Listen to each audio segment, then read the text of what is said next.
നമസ്കാരം. ഒരുപാട് ചർച്ച ചെയ്യപ്പെട്ട ഒരു മനുഷ്യനെക്കുറിച്ചാണ് ഞാനിന്ന് സംസാരിക്കുന്നത്. ഞാൻ പലപ്പോഴും ആലോചിക്കുന്നൊരു കാര്യം, ഒരു സിനിമാക്കാരനാകാനായി ഞാൻ അലഞ്ഞ അലച്ചിലുകളെപ്പറ്റി ആലോചിച്ചാൽ ഇന്നും അതിന് വേദനയുടെ നനവുണ്ട് മനസ്സിൽ. എത്ര പേരെയാണ് ഞാൻ കണ്ടത്? 118 പേരെ. അവഹേളിച്ചവരായിരുന്നു ഈ 118-ലേറെ പേരും. തൻ്റെ സ്വപ്നം യാഥാർത്ഥ്യമാകും എന്ന് പറഞ്ഞ വിരലിലെണ്ണാവുന്നവരെ ഉണ്ടായിരുന്നുള്ളൂ. നീ അവിടെ എത്തും, ഞാനാണ് പറയണത് എന്ന് പറഞ്ഞാൽ ചുരുക്കം പേരേ ഉള്ളൂ. പലതും ഞാൻ മുമ്പ് പറഞ്ഞതായിരിക്കാം. എന്തായാലും കഴിഞ്ഞ 40 വർഷക്കാലമായി ഞാൻ ഉണരുന്നതും ഉറങ്ങുന്നതും എൻ്റെ ജീവശ്വാസം പോലും സിനിമയാണ്. സിനിമയല്ലാതെ ഞാൻ വേറൊന്നും ചിന്തിക്കാറില്ല. 40 വർഷം എന്ന് ഞാൻ പറഞ്ഞതേ ഉള്ളൂ. ചെറുപ്രായത്തിൽ സിറ്റിയിൽ പഠിക്കാൻ പോകുമ്പോൾ ഉച്ചയ്ക്ക് എന്തെങ്കിലും വാങ്ങി വിശപ്പടക്കാനായിട്ട് ആരിൽ നിന്നെങ്കിലും കടമെങ്കിലും വാങ്ങി എൻ്റെ അമ്മ എനിക്ക് ₹1.50 തരുമായിരുന്നു. 1.5 രൂപ എന്ന് പറയാം. അതിൽ നിന്ന് 5 പൈസയും 10 പൈസയും 20 പൈസയൊക്കെ മാറ്റി വെച്ച്, ഇത് പറയുമ്പോൾ ഇപ്പോഴത്തെ തലമുറയ്ക്ക് വിശ്വാസമാകുമെന്ന് എനിക്കറിഞ്ഞൂടാ. അന്നത്തെ 5 പൈസയ്ക്കോ 10 പൈസയ്ക്കോ ഒക്കെ എന്ത് മൂല്യം ഉണ്ടായിരുന്നു. അങ്ങനെ മാറ്റി വെച്ച് 7 ദിവസം കൊണ്ട് ഞാൻ ₹1.25 തികയ്ക്കും. എന്നിട്ട് തിങ്കളാഴ്ച ഇറങ്ങുന്ന നാന വാങ്ങും. അത് വാങ്ങിയില്ലെങ്കിൽ ലോകം ഒടിഞ്ഞു വീഴുന്ന പോലെയായിരുന്നു എനിക്ക്. അവസാനത്തെ പുറം ചട്ട വരെ വായിച്ച ശേഷം ഒരു പേന കൊണ്ട് പോലും പേരോ ഒന്നും എഴുതിയില്ല. വായിച്ചെന്ന് പോലും തോന്നാത്ത രീതിയിൽ ഫ്രഷായിട്ട് അടുക്കി വച്ച് ഞാൻ സൂക്ഷിച്ചു. ആ കാലം മുതലേ സത്യം പറഞ്ഞാൽ ഞാൻ സിനിമാക്കാരനായിരുന്നു, അല്ലെങ്കിൽ സിനിമയായിരുന്നു എൻ്റെ മനസ്സിലെന്ന് പറയാം. അതിൽ പോയി അഭിനയിക്കണം, ക്യാമറയുടെ മുന്നിൽ നിന്ന് നസീർ സാറിനെ ഫീൽഡ് ഔട്ട് ആക്കണം എന്നുള്ള ഒരു സ്വപ്നവും ഒരു ചിന്തയും ഒരിക്കലും എനിക്കുണ്ടായിരുന്നില്ല. ക്യാമറയുടെ പിറകിൽ നിന്ന് ഒരു സംവിധായകനാണ്, ഇത് മാത്രമായിരുന്നു എൻ്റെ സ്വപ്നം. അപ്പോൾ വർഷം 40 50 കടന്നു പോകും എൻ്റെ സിനിമാ ചിന്തകൾ തുടങ്ങിയിട്ട്. ഇപ്പം ഞാൻ എത്തി നിൽക്കുന്നതും ക്യാമറയ്ക്ക് മുന്നിലാണ്. 40 വർഷമായി ഞാൻ ഭക്ഷിക്കുന്നത് സിനിമ തരുന്ന അന്നമാണ്. ഞാനെന്നല്ല, എൻ്റെ കുടുംബം. അത് സംവിധാന സഹായിയാകട്ടെ, സഹസംവിധായകനാകട്ടെ, അസോസിയേറ്റ് ഡയറക്ടറാകട്ടെ, സംവിധായകനാകട്ടെ, അതിൽ തന്നെ സിനിമയും സീരിയലും രംഗങ്ങളാകട്ടെ, ഇടയ്ക്ക് ചില സീരിയലുകൾക്ക് ടെലിഫിലിമുകൾക്കൊക്കെ തിരക്കഥ എഴുത്തായിരുന്നു എൻ്റെ പണി. അമ്പലക്കര UP സ്കൂളും കുഞ്ഞുമീൻ കൂട്ടുകാരുമൊക്കെ ഞാനാണ് സ്ക്രിപ്റ്റ് എഴുതിയത്. ഇടയ്ക്ക് കുറച്ച് പടങ്ങളിൽ GS വിജയൻ്റെയും സുരേഷ് ഉണ്ണിത്താൻ്റെയൊക്കെ പടങ്ങളിൽ PRO ആയിട്ടും വർക്ക് ചെയ്തു. പിന്നെയാണ് ഞാൻ ഈ ലൈറ്റ്സ് ക്യാമറ ആക്ഷൻ എന്ന ചാനൽ ഉണ്ടാക്കുന്നത്. ഞാനിപ്പോൾ സുഭിക്ഷമായി ജീവിക്കുന്നു. അതും സിനിമ തന്നതാണ് എന്ന് പറയാനാണ് എനിക്കിഷ്ടം. കാരണം സിനിമയിൽ ഞാൻ ഇല്ലായിരുന്നുവെങ്കിൽ, അല്ലെങ്കിൽ സിനിമാ പ്രസിദ്ധീകരണങ്ങൾ വാങ്ങി 10-40 വർഷത്തെ സൂക്ഷിച്ചില്ലായിരുന്നെങ്കിൽ ഞാൻ എങ്ങനെ ലൈറ്റ്സ് ക്യാമറ ആക്ഷനിൽ കഥ പറയും? അതുകൊണ്ട് സിനിമ തന്നെയാണ് എന്നെ ഇവിടെയും എത്തിച്ചത്. കിടപ്പാടം നഷ്ടപ്പെട്ടു പോയി എന്നൊരു കുറവ് പലരും എന്നോട് പറയാറുണ്ട്. എനിക്കങ്ങനെ തോന്നാറില്ല, പക്ഷെ പലരും പറയും, എടാ ഒരു വീടില്ലാതിരിക്കുന്നത് ശരിയല്ല എന്ന് ചിലർ പറയാറുണ്ട്. ഞാനതിനെ സംവിധാനം പഠിക്കാൻ ചിലവാക്കിയതാണ് എന്ന രീതിയിലാണ് ഞാൻ കാണാറ്. അതിനെന്നെ പഠിപ്പിച്ചത് ആ വലയം എന്ന് പറഞ്ഞ സീരിയൽ നിർമ്മിച്ച ഒരു ദ്രോഹി ഉണ്ടല്ലോ, എൻ്റെ കൂട്ടുകാരനായി എന്നെ ചതിച്ച ഒരു ദ്രോഹി. അതാണല്ലോ ഞാൻ ആദ്യമായി സംവിധാനം ചെയ്തത്, വലയം. സംവിധാനത്തിന് ഒരു എപ്പിസോഡിന് ഇത്ര രൂപയെന്ന് സുഹൃത്തായ ഞാൻ 25 ലക്ഷം രൂപ സുകുമാരൻ ഷാർജയിൽ നിന്നും വാങ്ങിക്കൊടുത്തതിനാൽ നിർമ്മാതാവായ ചതിയൻ ആദ്യമേ എനിക്ക് ഉറപ്പ് വന്നു, ഇതിനുശേഷം ഒരു എപ്പിസോഡ് നമുക്ക് ഭംഗിയായിട്ട് ഒരു എപ്പിസോഡ് ഒരു ദിവസം എടുക്കണം, നിനക്കൊരു എപ്പിസോഡിന് ഇത്ര രൂപ തരും എന്ന് ആദ്യമേ എന്നോട് ഇങ്ങോട്ട് പറഞ്ഞു. ഞാൻ അങ്ങോട്ട് ചോദിച്ചതല്ല. 300 എപ്പിസോഡ് ചെയ്യുന്നതിനിടയിൽ പലവട്ടം അമ്മയും സിന്ധുവും ഓരോ ആഴ്ച സംപ്രേഷണം കഴിയുമ്പോഴും ആ കള്ളൻ്റെ കയ്യിൽ നിന്നും വാങ്ങിക്കണം നിൻ്റെ ശമ്പളമെന്ന് എന്നെ ഓർമ്മിപ്പിച്ചിട്ട്, പരമ്പര നന്നായി നടക്കുന്നു, അവനെ നമുക്കറിയില്ലേ അമ്മ എന്ന് ഞാൻ ചോദിച്ചിട്ടുണ്ട്. ഒരിക്കലും ആരെയും പറ്റിക്കില്ല ആ വൃത്തികെട്ടവൻ എന്ന് ഞാൻ മറുപടിയും പറഞ്ഞു. 300 എപ്പിസോഡ് കഴിഞ്ഞപ്പോൾ ഞാൻ പോലും അറിയാതെ അവൻ എന്നെ മാറ്റുകയും ചെയ്തു. എൻ്റെ അടുത്ത സുഹൃത്തുക്കളായ അല്ലെങ്കിൽ സുഹൃത്തായ ഒരു മേക്കപ്പ് മാൻ പോലും അവൻ്റെ പക്ഷത്ത് നിന്ന് എന്നെയും 25 ലക്ഷം രൂപ എന്നെ വിശ്വസിച്ച് കൊടുത്ത സുകുമാരൻ ഷാർജയും പറ്റിച്ചെടുക്കുകയും ചെയ്തു. അതിന് ഈ മേക്കപ്പ് മാനും കൂട്ടുന്നു. അതാണ് രസം. എൻ്റെ കൂട്ടുകാരൊക്കെ ഫസ്റ്റ് പാർട്ടികളാണ്. എൻ്റെ കാശ് ചോദിച്ചപ്പോൾ, ഞാൻ സംവിധാനം ചെയ്ത 300 എപ്പിസോഡിൻ്റെ കാശ് ചോദിച്ചപ്പോൾ സംവിധാനം പഠിച്ചതിൽ കൂട്ടിക്കൊള്ളാൻ പറഞ്ഞ വൃത്തികെട്ടവനാണ് ഈ വലയത്തിൻ്റെ നിർമ്മാതാവ് എന്ന് പറഞ്ഞ് ഞെളിഞ്ഞ് തിരുവനന്തപുരത്ത് നടക്കുന്നത്. പക്ഷേ അവൻ്റെ കൂടെ കൂട്ടുകൂടാനാണ് ആൾക്ക് ഇഷ്ടം. കാരണം തരികിടായതുകൊണ്ട് ഞാൻ പലപ്പോഴും ആലോചിക്കും, അതെന്താ ഇങ്ങനെ ഈ തരികിടകൾക്ക് അല്ലെങ്കിൽ വൃത്തികേട് കാണിച്ച് നടക്കുന്നവന്മാർക്ക്, വ്യഭിചാരികൾക്കൊക്കെയാണ് കൂടുതൽ കിട്ടുന്നത്. നേരെ വാ എന്ന് പറഞ്ഞ് നടക്കുന്നവരെ ആർക്കും വേണ്ട. എന്നെയും സുകുമാരൻ സാറിനെയും പറ്റിച്ച് കാറും ബംഗ്ലാവും ഒക്കെ ഉണ്ടാക്കി ആ ദ്രോഹി തലസ്ഥാനത്ത് തന്നെ ജീവിക്കുന്നു എന്ന് മാത്രമല്ല, യൂട്യൂബിൽ വലയം എന്ന് പറഞ്ഞ ഞാൻ 300 എപ്പിസോഡ് ചെയ്ത സീരിയൽ ഇട്ടപ്പോൾ ആ ചെറ്റ ചെയ്തത് എന്താണെന്ന് വെച്ചാൽ, 1ാമത്തെ എപ്പിസോഡ് മുതൽ അവൻ സംവിധാനം ആ കോപ്പൻ കള്ളൻ വൃത്തികെട്ടവനാണെന്ന് അങ്ങ് വെച്ച് എന്നോട് പലരും വിളിച്ച് ചോദിക്കും, സാറ് ഡയറക്ടർ എന്നല്ലേ സാറ് പറയണേ, പക്ഷേ അതിൽ വേറൊരുത്തൻ്റെ പേരാണല്ലോ. അപ്പം ഞാൻ അവരുടെ പറയാം, ആ വേറൊരുത്തനല്ലേ അതിലെഴുതി കാണിക്കുന്നത്, അവനാണ് സകലമാന പേരെയും തട്ടിച്ചും ജീവിക്കുന്ന മാന്യൻ. അവൻ ഞാൻ സംവിധാനം ചെയ്ത വല്ലവൻ്റെയും കൊച്ചിൻ്റെ അച്ഛനെന്ന് പറഞ്ഞ് നടക്കും പോലെ അവൻ കൊണ്ട് നടക്കുകയാണ്. അങ്ങനെയും അവൻ എന്നെ പറ്റിച്ചു. എന്നിട്ടും ഞാൻ ഇന്നും ആരെയും പറ്റിക്കാതെ ദ്രോഹിക്കാതെ അന്തസ്സായി ജീവിക്കുന്നു. സത്യത്തിൻ്റെ പക്ഷത്ത് നിൽക്കാത്ത എൻ്റെ മേക്കപ്പ് സുഹൃത്തിനെയും ഈ പറയുന്ന സീരിയൽ മുതലാളി ഭംഗിയായിട്ട് പറ്റിച്ചു എന്ന് പറഞ്ഞാൽ ദ്രോഹിച്ചു എന്ന് പറയാൻ വേണമെങ്കിൽ. അത് ആ മേക്കപ്പ് മാൻ അത്ര കിട്ടണം അല്ലേ. ഈ ദ്രോഹിക്ക് സ്നേഹിച്ച് നാട്ടുകാർ പിടിച്ച് കെട്ടി വെച്ച ഒരു ഭാര്യയുണ്ട്. സ്നേഹിച്ചിട്ട് മുങ്ങാൻ നോക്കി, അപ്പം നാട്ടുകാർ പിടിച്ച് വെച്ച് കെട്ടിച്ചു കൊടുത്തൊരു ഭാര്യയുണ്ട്. അവളുള്ളപ്പോൾ ഈ ആത്മാർത്ഥ സുഹൃത്തുണ്ടല്ലോ ഈ ചമയക്കാരൻ, ഇയാളൊരു സ്ഥാപനം തുടങ്ങി കൊച്ചിയിൽ. അപ്പോൾ ആ സ്ഥാപനത്തിൻ്റെ അധിപനാക്കി.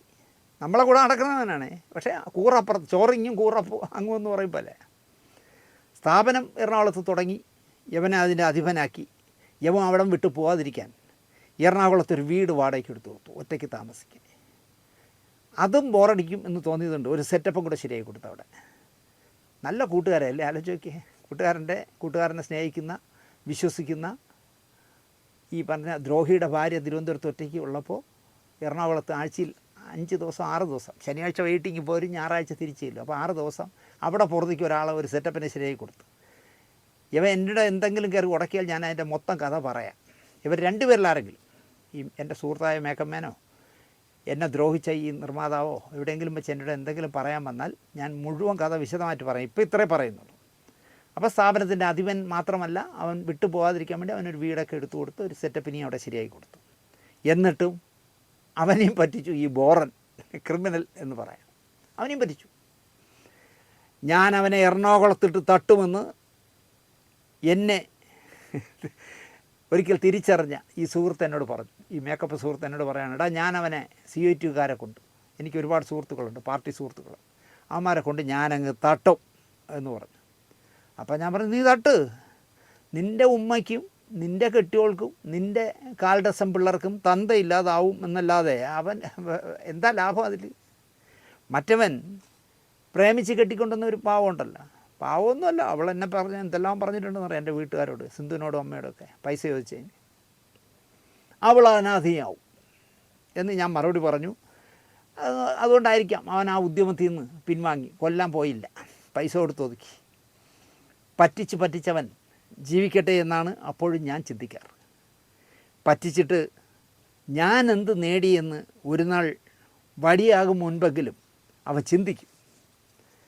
കഴുത കാമം കരഞ്ഞു തീർക്കും എന്ന് പറഞ്ഞ പോലെ സുഹൃത്തുക്കൾ എന്ന് ഞാൻ വിശ്വസിച്ചവരെ പറ്റി അറിയാതെ പറഞ്ഞു പോയതാണ്. ഈ വിഷയം ഞാനിതല്ല പറയാൻ വന്നത് വലിയ സംവിധായകനൊന്നും ആയില്ലെങ്കിലും ഞാനും കുടുംബവും കഴിയുന്നത് സിനിമയുടെ ഭക്ഷണം കൊണ്ട് തന്നെയാണെന്നും സിനിമ തന്നെയാണ് എൻ്റെ എല്ലാം എന്ന് ചിന്തിച്ചപ്പോൾ അറിയാതെ വഴിവിട്ട് വലയത്തിലേക്ക് പോയതാണ്. സിനിമയെ നമ്മൾ പ്രണയിച്ചാൽ, കൊതിച്ചാൽ സിനിമ നമ്മളെ സ്വീകരിക്കുമെന്നുള്ളതിന് ഏറ്റവും നല്ല തെളിവാണ് ഞാൻ. അതിന് ഏറ്റവും നല്ല, ഞാൻ പലപ്പോഴും വീട്ടിൽ പറയുക, ഏറ്റവും നല്ല സാക്ഷി ഞാൻ തന്നെയാണ്. അതിന് നീ സിനിമയിൽ എന്തായടോ എന്ന് തിരിച്ചു ചോദിച്ചാൽ കുറേ ഉണ്ട് എനിക്ക് പറയാൻ സിനിമയിൽ.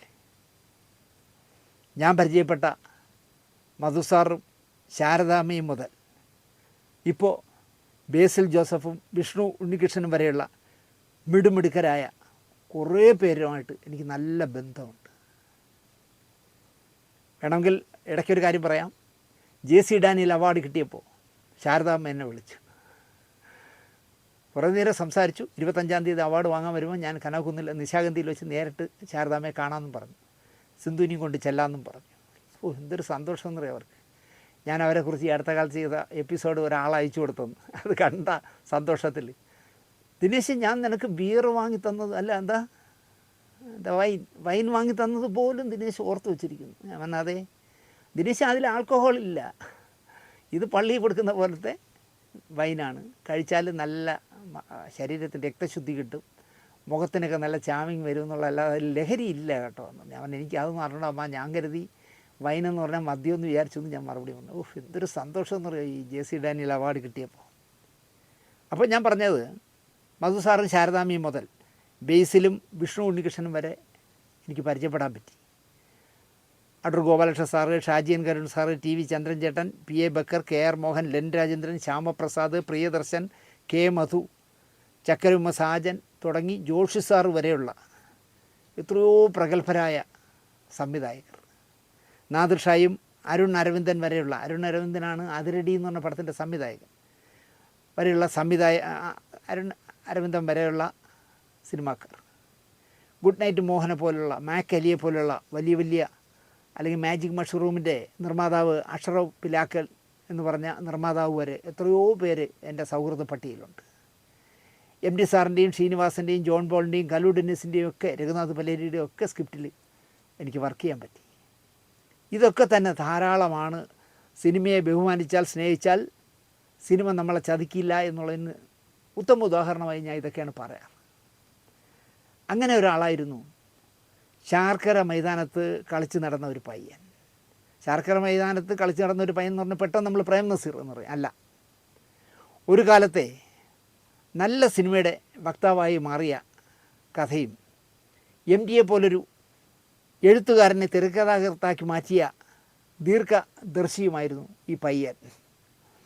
തൻ്റെ നാട്ടുകാരൻ അബ്ദുൽ ഖാദറിന് നല്ല അഭിനയപ്രധാനമായ വേഷങ്ങൾ ചെയ്ത് ഫലിപ്പിക്കാനാകുമെന്ന് ആദ്യം ബോധ്യമാക്കിയ വേഷങ്ങൾ നൽകിയതും ഈ ചെറിയങ്കിഴുകാരനായ പയ്യനായിരുന്നു.